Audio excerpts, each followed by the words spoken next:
Hello everyone, welcome to Cook With Me Live, and thank you very much for having me in your kitchen today. I am so excited to show you this meal because I must be just so immersed in the Australian culture that I completely forgot that last week was Canadian Thanksgiving.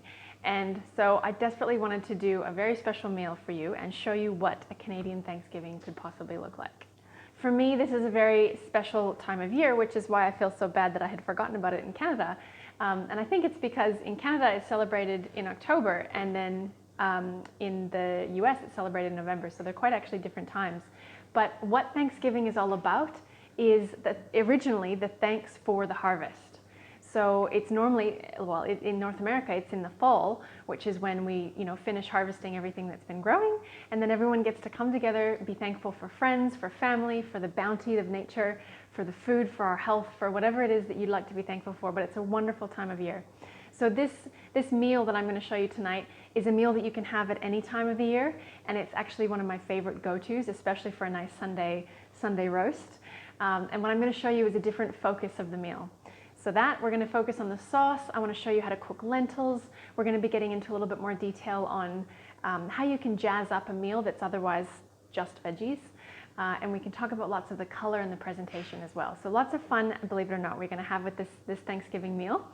And for the effect, I'm going to serve it on a nice big platter at the end. So if you haven't already got a big platter out and that's something you want to do for a little bit of show, you can get one of those out. And I also actually forgot to put on the prep list just an optional step, but if you'd like your sauces quite a bit smoother than chunkier, we're also going to need an immersion blender or a stick blender or some form of a blender that you could immerse the hot sauce into and blend a little bit of it up. So that's definitely an option if you've got one of those on hand to be getting that ready for today as well. Okay. All right, so who do we have online? Excellent. Oh, Neve, you're cooking live for the first time. Well, very, very exciting. You have a lot of practice up your sleeve, I guess, of the recordings. So cooking along with us, that's awesome. Okay, cool. Karen, welcome. Anyone else that's just logging in, please give me a little wave and a little hello. And I just want to remind everyone, please, there's no such thing as a bad question or a stupid question. So chances are, if you're thinking it, someone else will be too. And so if you can ask it now, especially in this live environment, if you're watching it live, then that means that question will be then answered for everyone that watches it as a recording as well. So it is quite important to answer and to ask questions, especially because when I get in my flow and I get in my groove, I can quite easily skip over something that would be otherwise something I meant to say. So please do ask your questions. Okay, so we're going to get stuck straight in because it's going to take a bit of time to get these vegetables to roast. So to begin with, let's start by preheating the oven, if you haven't done so already, to about 200 degrees Celsius, which is about 400 degrees Fahrenheit. So let's get that happening. I would go over there now, but I've already got mine on. So if you haven't already, then let's go preheat your oven and make sure that you've got the oven racks kind of central in the oven if you can, so that we can fit the most possible veggies in your oven and maximize the baking space that you have available to you. All right, so we're going to preheat the oven. And then the next step is going to be to get out all of your veggies that you're going to roast. Now, yes, I've listed specific vegetables that you can use, but that being said, there's really no kind of limit to which vegetables you can put in. Some things you may not even think could be roasted, but they actually taste delicious roasted. So some of the common, I guess, aha moments I get from people is when they see me roast cabbage, or when they see me roast mushrooms, or you could even get away maybe with green beans, even though not for long. So the idea here with this platter, in order to make it look delicious, beautiful, wonderful, we want color, we want texture, and we want nice big chunky pieces so that people can kind of dig in and grab all different flavors and textures and colors, and it's just a wonderful dish when we finish it off. Okay, so a whole selection of veggies, let's pull them out now. I had just basically got whatever was in my fridge, and then I went to the garden to see whatever I could get from the garden. And here's kind of what we are going to start working with. And we're going to save those lemons for the sauce too. Can't wait to show you this sauce. It's a very maybe different sauce to what you're otherwise used to. But we've got, look at these little onions I harvested from my garden. They're the very first onions from this garden. So we're going to put those in to roast. And I had to harvest some little baby zucchinis because the plants are not going so well. So I'm going to use up my little baby zucchinis, yellow zucchinis. And please, if you can, don't go past having a big head of garlic. on the roasting tray. This is one of nature's automatic dispensers, and it's my favorite thing to do is just chuck a whole head of garlic on the baking tray. Don't have to peel it, don't have to separate it, just leave it whole as much as you can. This was already broken, but leave a whole head of garlic on the roasting tray too. We're going to include that. Okay, so let's get the veggies out. If you've already done that, maybe just double check that you've got your sinks set up, because we're going to be washing these veggies. So this is another concept, and those of you that are new to Cook With Me, what I'm trying to do here is to show you how I work in the kitchen every single time I get in the kitchen, so that it's more fun, so it's more enjoyable, so that you save time, so you save your stress. So one thing I'd recommend, if you don't already have it, is a nice big bowl. And this bowl is going to be for the washing of our veggies initially. So we're going to run some cold water into there. And whether or not your vegetables are organic or conventional, we're going to put some apple cider vinegar or some white vinegar into the water. And that's going to help just take off the things and maybe kill some of the bacteria that we don't really want to have on there.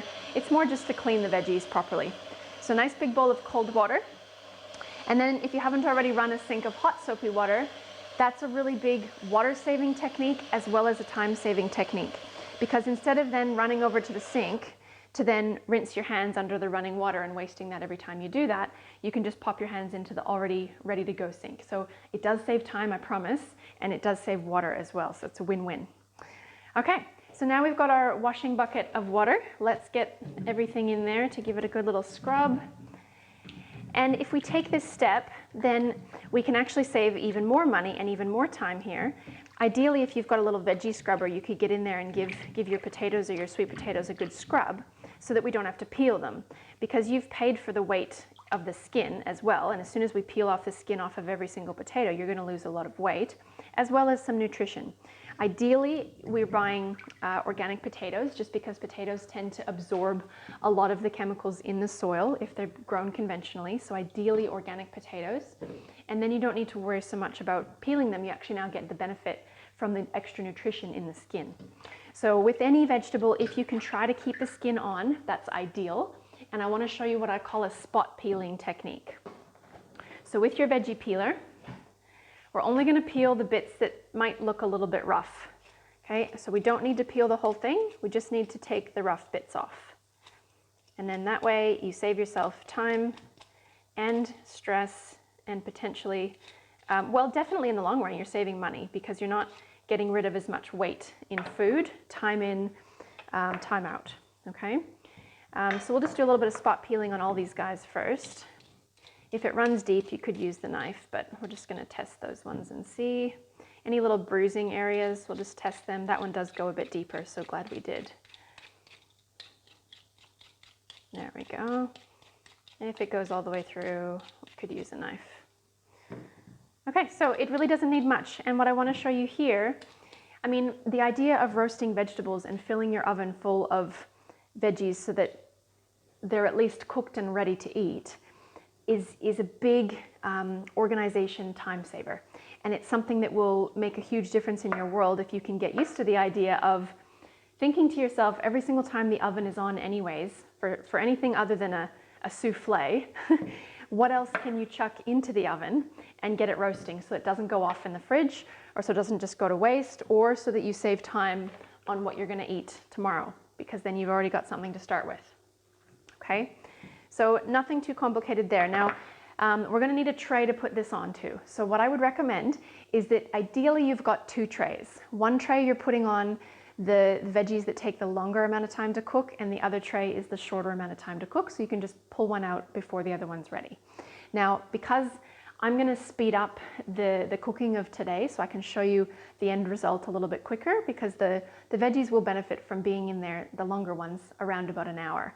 So instead of keeping you here for about an hour and 25, and singing to you in the in-between time, I decided I was going to get some veggies in the oven before, and then that way, as soon as we're done with the rest of the sauce preparation, I can pull them out and show you how to prepare the meal. Okay, so because of that, I'm just going to put everything onto one tray, but ideally for you, you're going to separate the veggies that I've highlighted with an asterisk onto those ones. Those take a bit longer to cook, and the ones that don't have an asterisk take a shorter amount of time to cook, so they can all go on a tray together. All right. So now, if you want to save yourself a little bit of cleaning up, we can line this with some baking paper. Ideally, you're using a silicone-based baking paper as opposed to a wax paper. So the wax papers can have a fair amount of pretty interesting chemicals into that paper, as well as flame retardants and things like that. So we want to have a silicone-coated paper wherever possible, and that'll save us a bit of dishes. All right, so then that's ready. Now, as far as how we cut the veggies, we're kind of looking for nice, big, chunky cuts. So normally I'm pretty particular about making sure that things are cut in the right way, simply because, and this is the coolest experiment if you ever want to do this for yourself, how you cut something will affect how it tastes. And I'm not going to go into all the detail on that now, but basically here we're going to look for some slightly bigger, chunkier cuts. Because when you dig into this as a meal, it's nice to kind of cut through the pieces and combine flavors on one forkful at a time as you wish, all right? So we're going to look for slightly chunkier pieces. So what I mean by that, if we've got a nice big fat carrot, we might just do rounds. So cut them across the carrot into nice rounds like that, approximately, what is that, maybe 6 or 7 millimeters thick?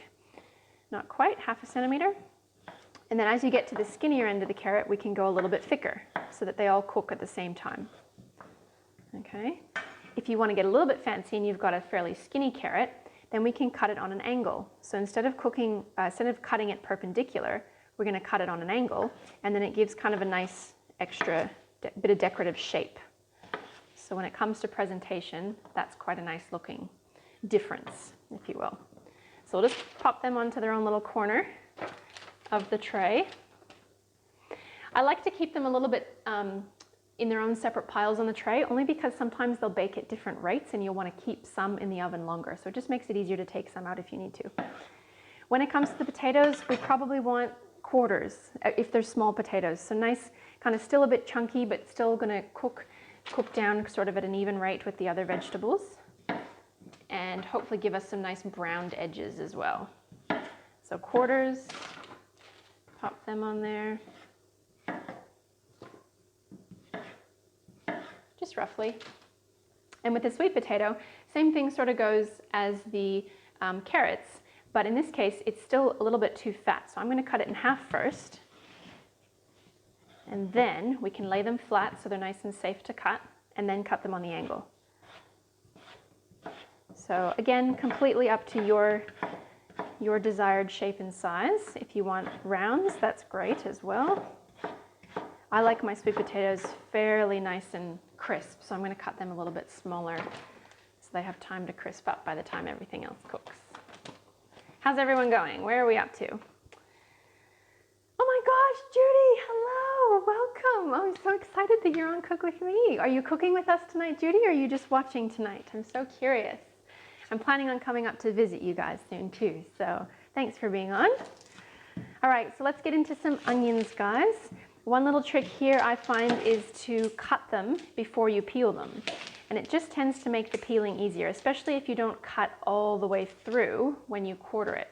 So I'll show you that again with this next one here, because then you can just grab the skin and peel it off a bit easier.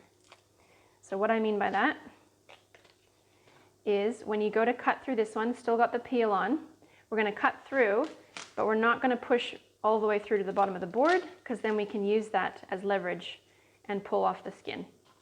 So just a little, it just takes a bit of practice, a little bit of getting used to, and that should come off fairly easily there.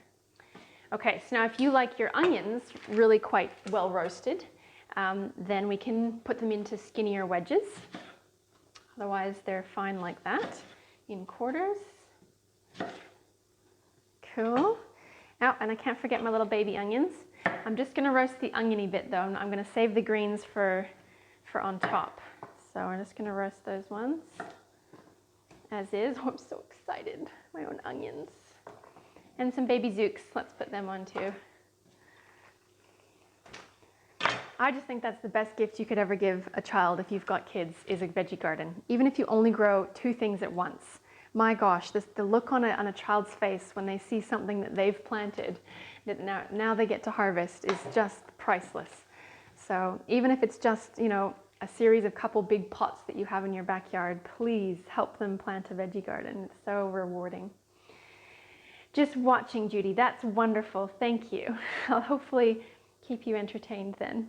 Without the smell-o-vision though, it's too bad you won't be able to smell how good this is starting to get to. Okay, so the cabbage. If you've never roasted cabbage before, hopefully you'll be delightfully surprised. There's a lot of sugar actually in a cabbage and a lot of sweetness. So by the time we roast it, it accentuates that and it just makes it divine. So I like to do it in nice little wedges, little chunks like this, so that we can get enough roasting surface area, but also so that we can plate it up beautifully on the platter when we get to that. So a couple little wedges of cabbage. If it right down at the stem end, we might not want to go right down to the stem because it's going to get a bit woody, but don't throw away the whole stem. So we're just going to take off the woody bit and then we can use the rest. It's kind of like a Christmas tree, this one now. All right. So basically we're just moving our way through the veggies, putting them into nice big chunks. I would be curious to know if you guys are using any other different veggies tonight that you've maybe never roasted before. That's always exciting to kind of do something for the first time, especially in the kitchen. It's probably one of my favorite things about the 8-week program that I do with people is even just yesterday we had a program session and one of the ladies had 4 firsts on one day in one session. So 4 brand new foods that she'd never tasted before. And, you know, they weren't necessarily exotic foods, but she just had never had them before. So it was really cool to see her reaction and to see how her whole world can open up just by trying a new food. And all you have to do is just be brave enough to cook it. That's all. All right, so I'm just doing some chunky wedges for the beetroot. Now, beetroot is probably going to be the longest item to cook. And especially if you like your beetroot nice and soft and well roasted, we want to make them fairly small pieces. And I just don't know if you noticed, I did that kind of without thinking, but I just want to spot peel the beetroot. So we're just taking off that really kind of grubby, rough edge around the stem, and we don't really need to take the rest off. So this skin is actually quite nice when it's roasted. And I'm sure it's got full of flavor as well, and nutrition. And the other little advantage of not taking the skin off is it actually helps keep the juices from running everywhere. So on your baking tray, if we leave the skin on, it's going to help prevent as much bleeding into the other veggies, bleeding of color. So there's some beetroot. Okay, now, like I said before, I'm just doing this on one tray, but hopefully you've kind of been able to seclude your longer cooked veggies from your shorter cooked veggies. I am going to need another tray. We've just got too many wonderful, yummy veggies here. And don't be afraid to cook extras too. I wanted to say that because tomorrow you may have no idea what you're going to do with them, but at least if they're cooked, they're less likely for the food to go to waste. So some things you could do is turn some of these roasted veggies into a dip. So you'd blend it up with, say, you know, a tin of chickpeas, kind of like you're making a hummus, but you're going to add a whole bunch of other roasted veggies to it. You know, with our roasted eggplant, you could be doing some baba ganoush as a dip. You could just have roasted veggies cut up and have them cold in a salad, or have them just as roasted crudités. They're not raw at that point, but roasted veggies in dip. Whatever you fancy, but at least then they're cooked, so they're easy to access. All right, so I'm gonna chuck some baby squash on there. I like them whole for effect, even if they have to cook a little bit longer. I'm gonna put a couple big mushrooms on there as well. I love roasted mushrooms, and pretty soon here I'm gonna do a recipe for you and show you. Have we done the gravy yet? I don't know, I can't even keep track. We've done a fair few videos now. So just a couple big mushrooms onto the roasting tray as well, as is. You saw me put the whole thing of garlic on there too.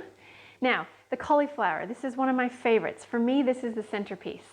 Now, I feel horrible that I didn't actually go and get 2 cauliflowers, so I had to cut this in half to roast the other one to show you what I mean. But ideally, your cauliflower is still whole, in which case what you do is, come check this out. I'd like you to just, so if this was a whole cauliflower, just score into the middle of the stem with a cross. So if this was whole, you'd be cutting through the middle with a cross, and you'd go in maybe, you know, 1 centimeter or 2 deep.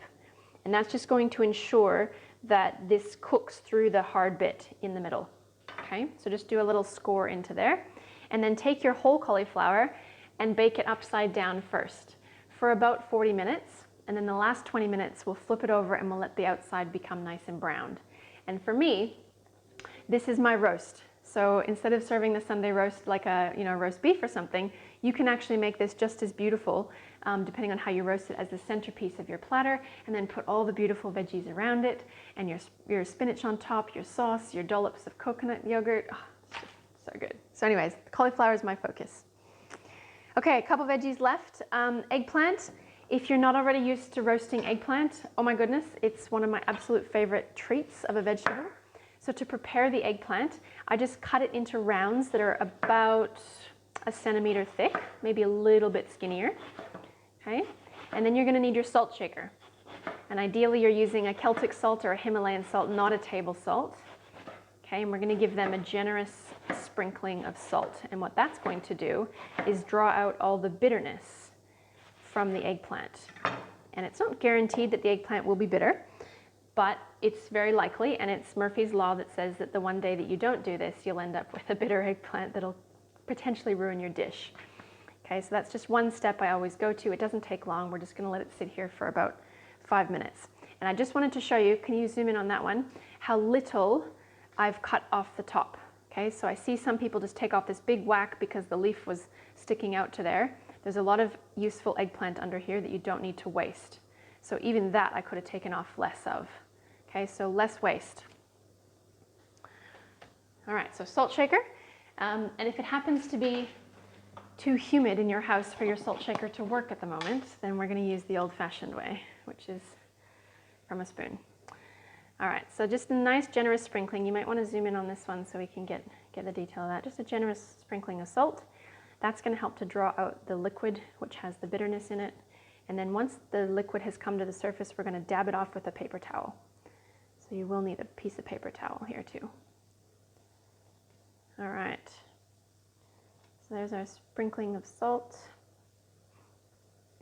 And for the most part, you'll be dabbing off the salt, so don't worry about putting too much on there in that case. All right, well that's doing its thing with the eggplant. Let's get some pieces of zucchini onto our dwindling space of tray. Again, you could do rounds here. You could do in half lengthways and then on an angle cut. I'm just going to do an angle cut, so some nice long decorative pieces of zucchini.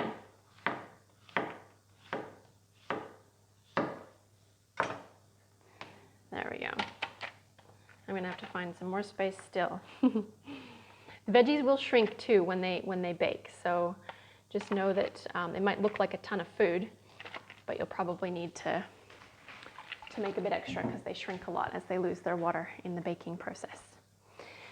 Okay, I'm actually not going to roast my kohlrabi because A, I don't have room, and B, I want to save it to eat raw. So if you're not familiar with this beautiful vegetable, this is called a kohlrabi. K-O-H-L-R-A-B-I.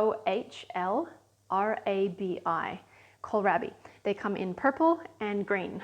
They grow in purple and green varieties for the most part that you'll see.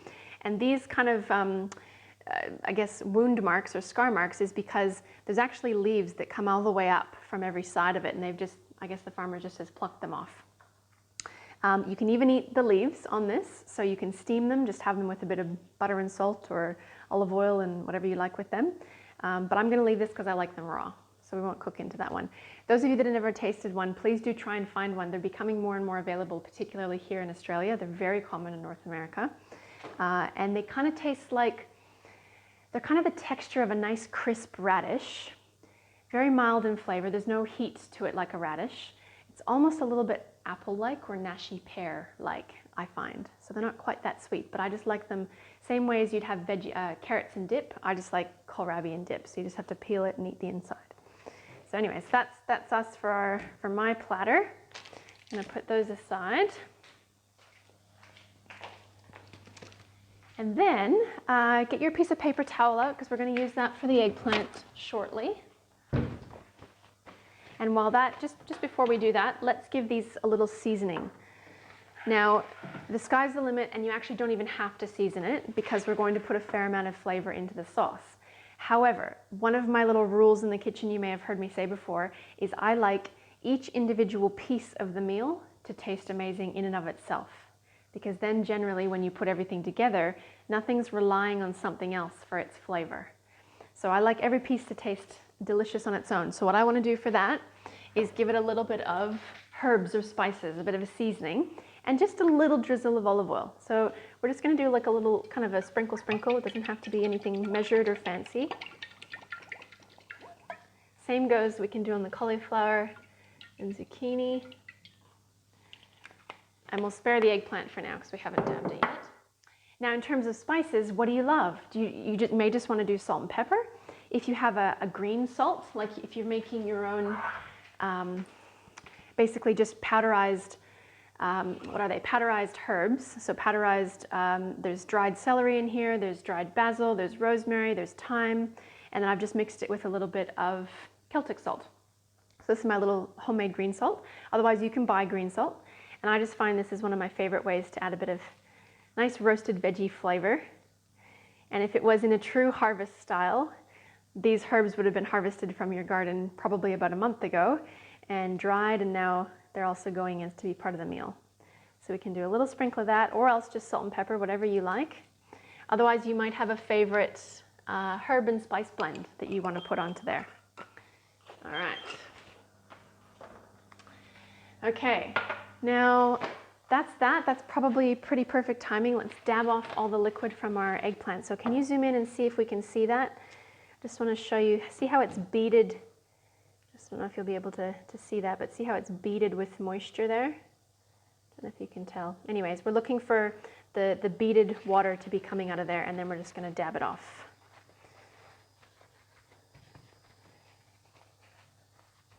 Okay. Eggplant is seriously one of my favorite veggies, especially as a side dish, just roasted in the oven like we're going to do. And if you want, if you're serving it in and of itself, I like to have it with a little basting, like with your pastry brush, a little basting of olive oil, salt and pepper and spices. And then you might want to finish it off with either a nice macadamia nut parmesan cheese, or if you're having dairy, then a parmesan cheese as well as another option. Okay, so I don't have any room left on the tray. I'm going to have to bake those ones later, and we're going to get these into the oven. So nothing too complicated here. We will have to take something out to make room for that though. So bear with me.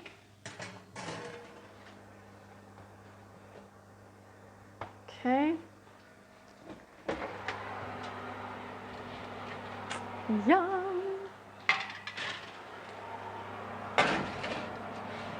Okay, I'm just going to check on these guys. Okay, so they're looking good. Okay, so while we're here, I'm just going to show you what I meant by the cauliflower. So when it's nearly done, it's going to start to get nice and browned on that side. Then we just want to take it and flip it. And we're going to let that brown up now on this side. The other veggies, especially if you've had them kind of clumped in there a bit too close, like I did, you might want to give them a flip and continue roasting them. And anything that's had long enough, you can take that out at this time. So anything that's got a nice browned edge on top, let's flip it over. The garlic should be fine. I'm going to remove the mushrooms because they've had enough time. There we go. Toss the potatoes. And we'll put that back in for a little bit. Yum.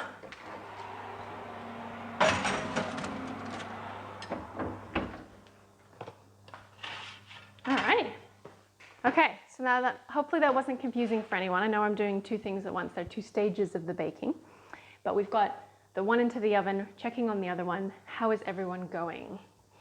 Hello, Denise. Hello, Lorraine. Hi, Amanda. Thank you for being on. Hi, Annie and Jackie. Hello, and Karen. Oh, it's so lovely to have you wonderful women. Oh, thank you for being on Cook With Me.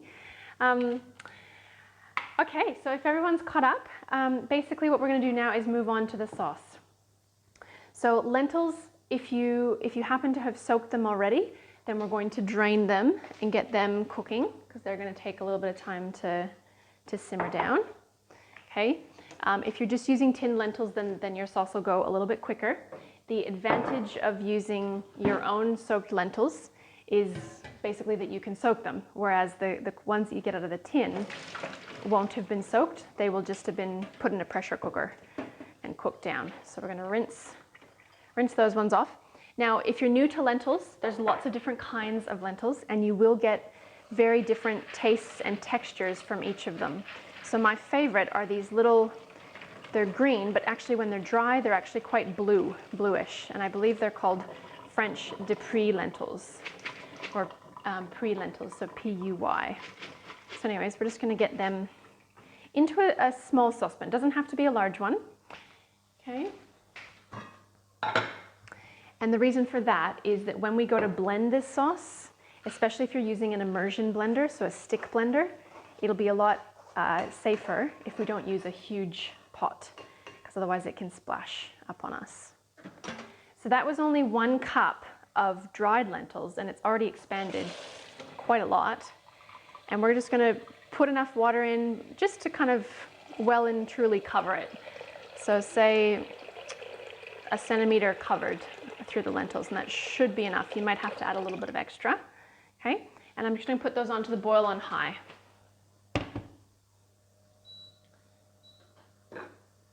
All right. How's everyone going? How long do you soak your lentils? Good question, Neve. So generally speaking, lentils need a minimum of 12 hours. Now, I know that some of you may sit there and go, whoa, what do you mean I have to think about dinner tomorrow, yesterday?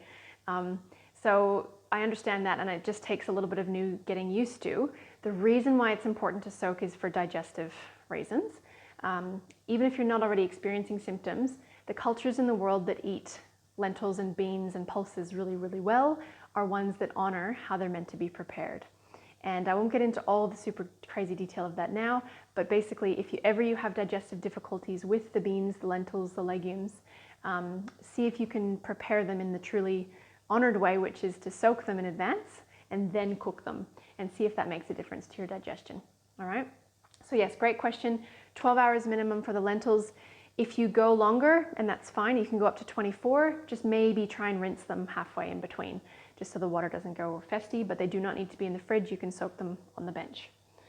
Okay, all right, so with the lentils, they're gonna just boil away. We can start getting the rest of the sauce ingredients ready. So if you have a second saucepan, normally we could do that in just the one if we'd cook the lentils in advance, but I wanna show you how simple it is. They're gonna cook fairly quickly. And so if you wanna get a second saucepan, we can start building the rest of the sauce in there.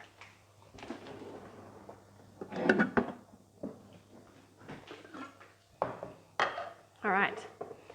Okay, so I've called for the cooked lentils, so we're going to wait and add those obviously once they're cooked, and measure approximately 2 cups. If you want it thicker, you can add more. If you want it more flavorful, you can add less lentils. So then two lemons, or approximately the juice of 2 lemons. Again, we're really going by feel and by taste here. So these ones look like they're going to yield a lot of juice.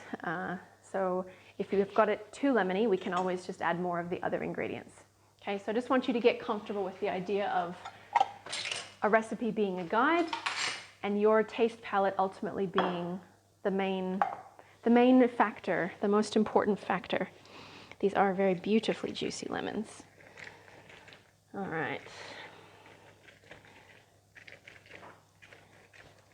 So we'll get those. That's going to definitely be, I'd say, enough juice for our dish here, but let's measure that and see what we've got.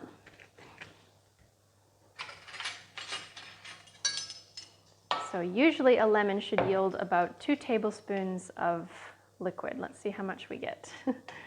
1, 2, 3, 4, holy 5.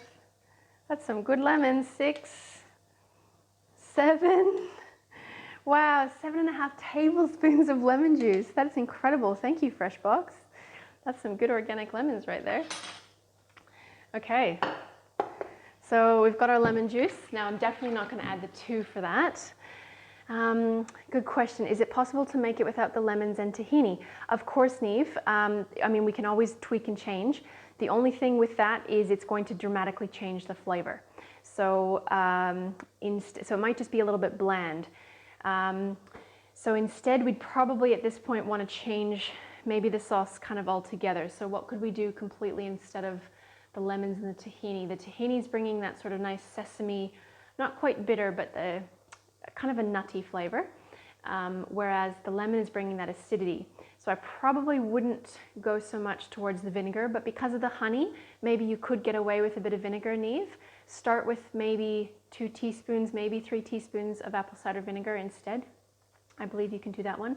And instead of tahini, do you have sunflower butter? Can you do any other form of nut butters or seed butters? I'm trying to remember exactly what your family can do there. So yeah, and otherwise tahini, what else could you use instead of tahini? I'd probably recommend just changing it all together. So maybe blending some of the roasted garlic that we've got, blending that into the sauce, making it more about the garlic, if you can do garlic, I can't remember. But yeah, let me know your thoughts and what you may have been thinking you could have been using, Neve, and then we can chat about that. But yeah, we'll just kind of tweak the flavors all together if we can't do those ones. Okay, yes, good question. All right, so up next, let's put in about 2 tablespoons of olive oil. Doesn't need to be super precise. You could measure or you could wing it. About 2 tablespoons. Okay. And about 2 tablespoons again of honey.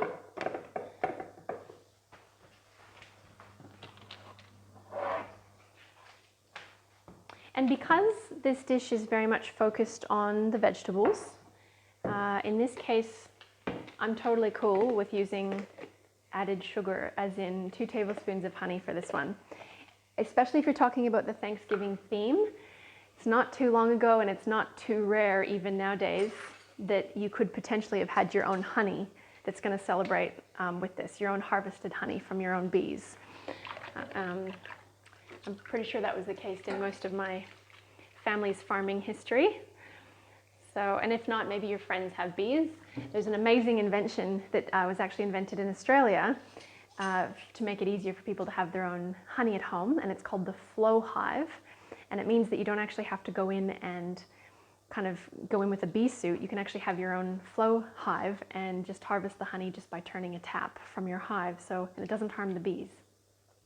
Okay, so we're going to go about 2 tablespoons of honey. And if that's going to be stubborn on us, we could use another kitchen gadget. Approximately. We'll go a little bit extra knowing that that didn't quite clean out the last scoop. Now, where's my favorite spoon? Not in there. All right. So 2 tablespoons of honey.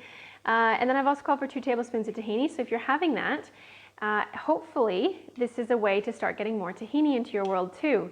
Tahini is the best source of calcium. Oh my goodness, it's amazing. It's so high in calcium. So the more you can squeeze tahini into your world, the better. Now the differences between the different tahinis, we've got hulled and we've got unhulled. This is unhulled tahini, so it's quite a bit darker in color. It looks more like a peanut butter. Okay, it's also much stronger in flavor. So if you're brand new to tahini, start with the hulled variety potentially. Okay, and this has got much a stronger flavor, but it also has a lot more nutrition left in it because they haven't taken out the hull. So unhulled is the better choice, but it might not be your first choice until you get used to the palate. All right, now I've called for about 1.5 teaspoons of salt, but if ever you're in doubt and you feel like that's a bit much, that's okay. Start with less and you can add more at the end. So salt is one of those immediate taste changers that we can tell right when we taste it whether or not it needs more or not. Unlike, garlic, which might need to sit there and marinate a little bit into the sauce before we know whether or not we've got enough. That can be a dangerous thing to do, is think you've not got enough, and then next thing you know, tomorrow you've got garlic everything. So I'm going to start off with a full teaspoon of salt, and maybe if we need to, we can add the half teaspoon in later. Okay. And then some cumin. So this is a very particular flavor. If cumin is not your style, you could be using something else. You could be maybe going for a coriander or potentially like a paprika or a smoked paprika. I'm going to do the full teaspoon there because I love it. I didn't used to, but I love it now. And it is very quintessential of kind of the feel of the dish that we're going for here. All right. So that's that. We're going to save the water for the end. So only if you need it, basically, that we're going to use that for. So let's get this onto the heat, just on low heat though. So we're going to wait for the the lentils to kind of catch up with us. They are boiling away there nicely. So we can let them ease off. Sometimes they will boil over, so you might just want to prop the lid open. And we'll just get these happening on low. Low to medium. Okay, we'll give that a stir. And like I said before, if you haven't already got out your immersion blender, if you have an immersion blender or a stick blender, sometimes they're called, it looks a little bit like this. I've got an old school, old-fashioned one, but it still does the trick. So we're going to use that later to just blend down the sauce a little bit and make it a bit more smooth and creamy. So you can get that ready to go now. And then while that cooking is finishing, let's get our toppings ready. So I'm going to be using some, a little bonus from our garden. Don't want to eat you. Oh. I'm going to be using some fresh garden greens. So I've got some sorrel here. I've got a caterpillar, some sorrel. I've got some baby spinach that I harvested. It was starting to go to seed, so I've got some baby spinach. And then I'm actually going to be also putting in some rosemary and thyme as well into that. So I'm just gonna take the leaves off those ones. So I'm gonna give that a wash now and get rid of the last couple little ants that have hitched a ride. And so if you're gonna use any form of greens or spinach, you can get them out.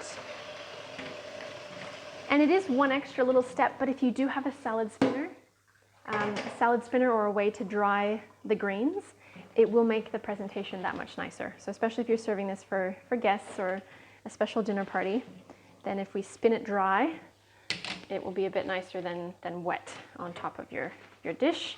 But whatever suits you is all good. Okay, so just double checking my little baby spinaches. Oh, this rain we've had lately has just done amazing things for this garden.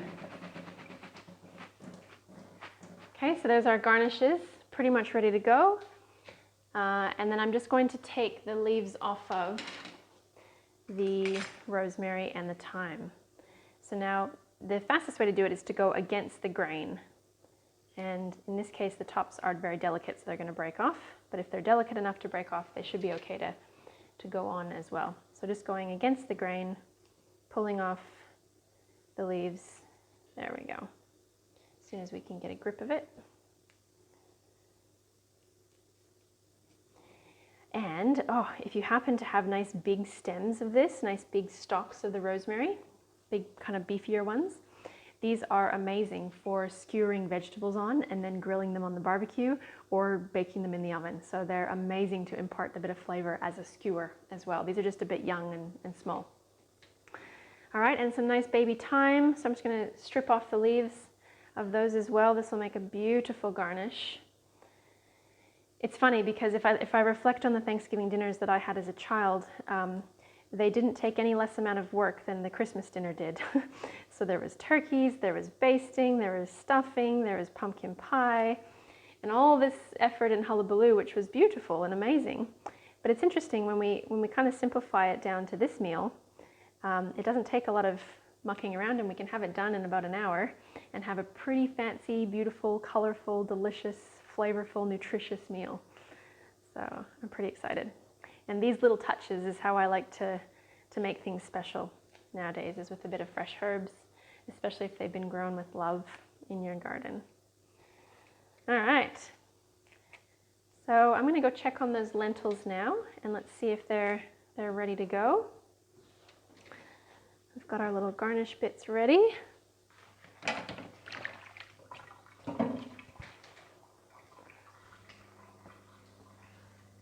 Okay, so to check on your lentils, we just need a fork or a spoon.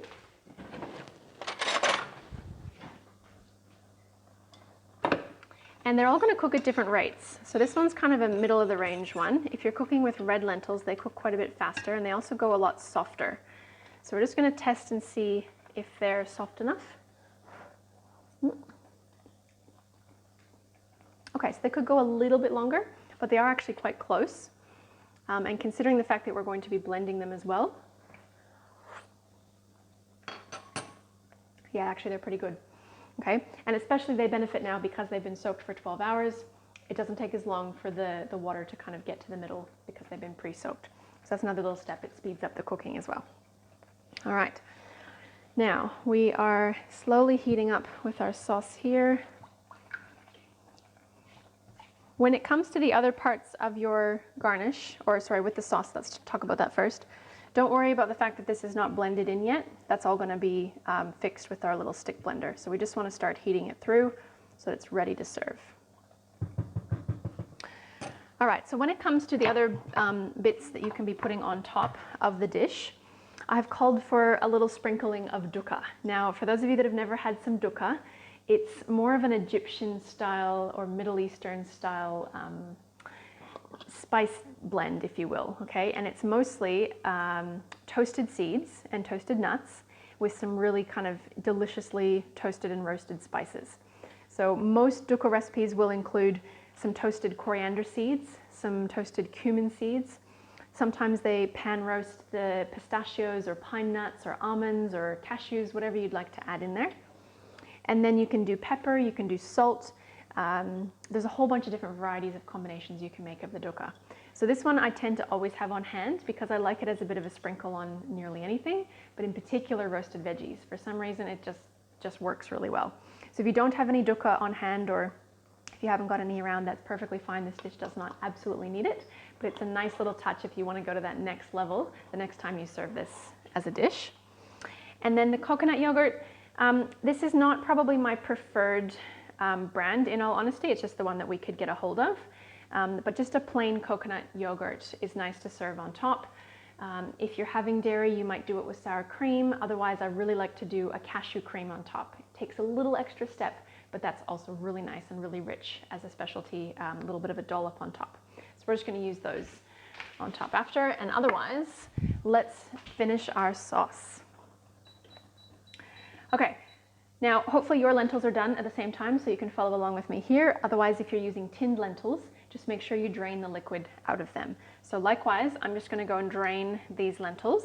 So bear with me 2 seconds. And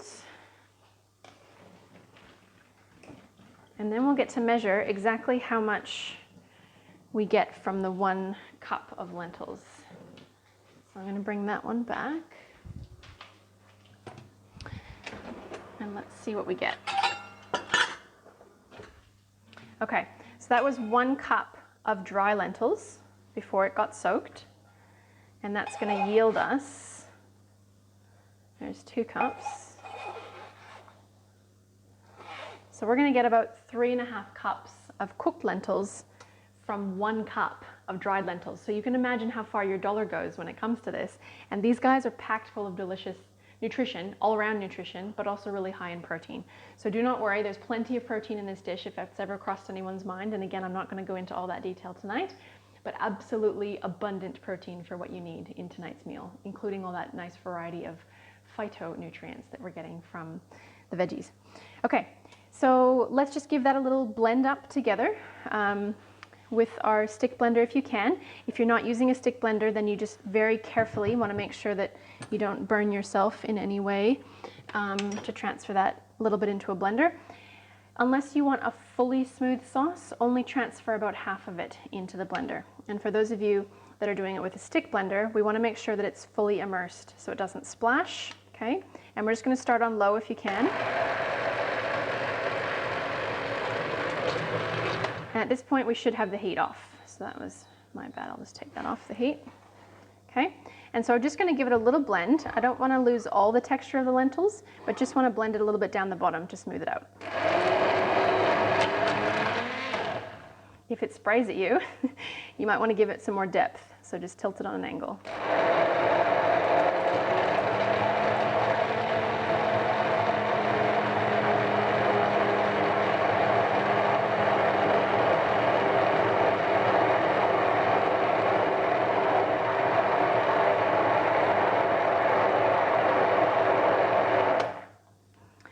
And then before you get fully mush sauce, unless you want a completely smooth sauce, then you can just give it a stir and test it to see if that's to your liking for texture.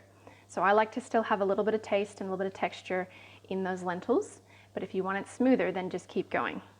Okay. Now at this point, we got to give it a little taste, see if it needs anything. Careful, it's going to be very hot.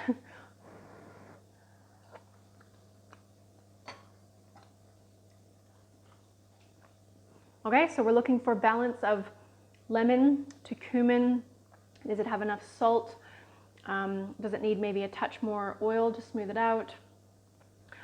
Is there anything that you would like to add as a completely random ingredient that just comes to mind that you would feel could go in there? If you are questioning whether or not an ingredient would work in there, just take a little bit aside in a little bowl, test your theory with a little bit of that ingredient, see if it works, and then you can do it to the whole sauce rather than potentially risking your dinner. Okay, so I think we're actually pretty good, but I think I'm going to add that extra little ½ teaspoon of salt like I've called for. Keeping in mind that I haven't really added a lot of salt to the vegetables, and by the time this sauce goes over the vegetables, it will taste somewhat more diluted. So I'm going to add a little touch more salt to that. Okay. I'm curious to know how your guys is tasting, so please let me know. Please talk to me. Let me know if it needs something or you have a question about how to adjust flavors in the sauce.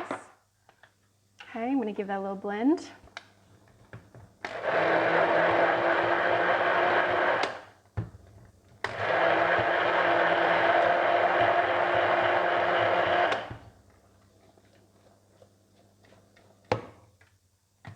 Okay, and then if the sauce happens to go too thick, and because you've blended it down, you can always water it down. So that's why we want that extra little pack a punch of flavor so that you can water it down if needed, just to be able to smooth it out. Because as this sits and as it cools, the lentils are going to thicken that up quite a bit. So just know that you can add a bit of water in if you need to. Okay, we are ready to plate up. So let's get ready for the final plating, I guess, of my roasted veggies. So if you haven't already got your platter out, I know your veggies are going to take a little bit longer, but I just want to show you roughly what that's going to look like when they're done. Just make myself a bit of space here. Bear with me. Okay.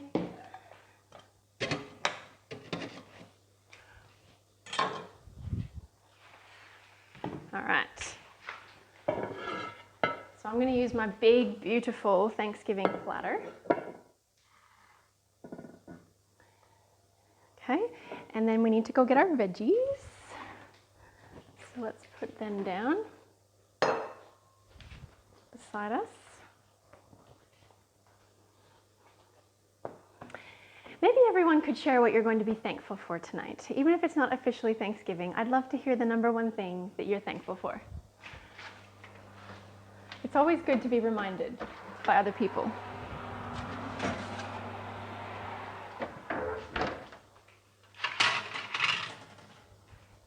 Alrighty.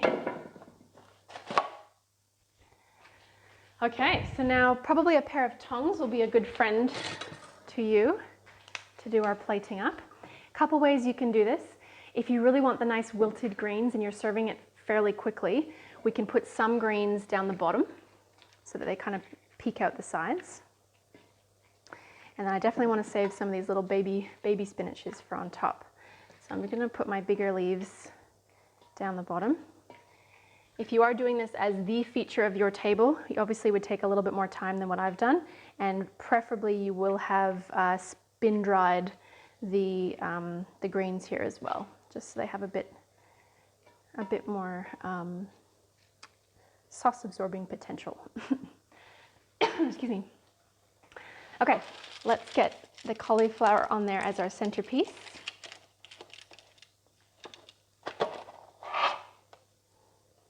I wish it was a whole cauliflower, but you'll have to pretend. It's nicer when it commands the space as a whole cauliflower.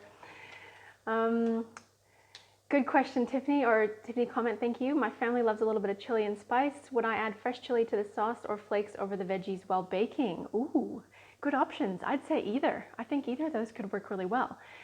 Maybe the advantage of having the flakes on the veggies is that people could see where the heat is.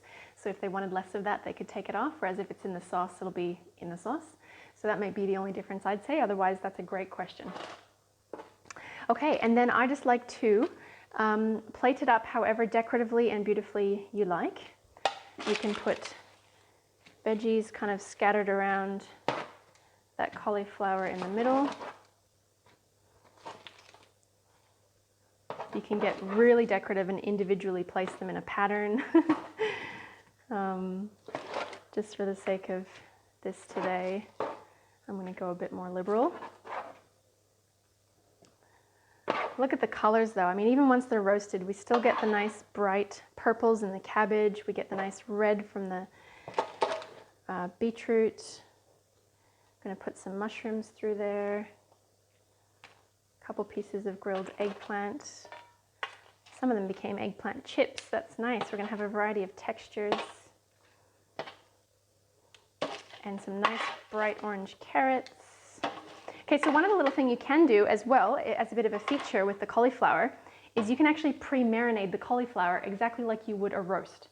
So whatever your marinade choice is, it could be like a curried marinade, you could be doing a traditional kind of mixed herb marinade if that's what you love. I've even heard of something creative like a Mexican mole sauce. So you know, a chocolate mole sauce that they have, you can use as a marinade as well. So anything, pretty much anything can be turned into a marinade. Get our nice sprinkle of roasted purple cabbage and some pumpkin on there. Okay, so nice big platter of roasted veggies, hopefully cooked exactly to your liking. That little bit of extra time and energy and effort into that goes a long ways. And then with your garlic, if it's still piping hot, this will be a bit challenging. Otherwise, you can either squeeze them out or you can just do this to try to get just the little fleshy bit of the garlic out. And that's ideally what we want to serve on there as well. So, oh, look at that. So as soon as I took that one piece out, everything just fell out of its shell. That's perfect. So then we can just use those gorgeously succulent pieces of garlic. Those are the best. Once they're roasted, it takes all the edge off. Okay, so we got our garlic on there. Then I'm going to put a little sprinkling of our fresh leaves on top. Not too much as to bury it. I want to do some dukkha. I've already buried my little cauliflower. I need to have a whole big one. There's some dukkha. And I'm going to put a few sprigs of thyme around there. Oh my goodness. Just want to eat this. Okay, now with the sauce, up to you. You can serve it on top here, dolloped on, or you can let the guests add it to your own platter. So it depends how you would like to serve it. And you'll notice it's thickened up on us already. So I like to just do some dollops of sauce. So as not to cover up the veggies, but just to have a little flavor surprise in and amongst every bite that you dig into. Okay, and just for future reference, if you really want to feature the cauliflower, then you can actually put veggies down the bottom to lift the cauliflower higher on the platter. And that's another way to kind of really feature what you've got going on with it. So who's coming for dinner? Because I think we didn't invite enough Thanksgiving guests over for this one. So if anyone's nearby. And then last but not least, let's get some coconut yogurt. This is going to bring a bit more color to our space, or contrast, I guess.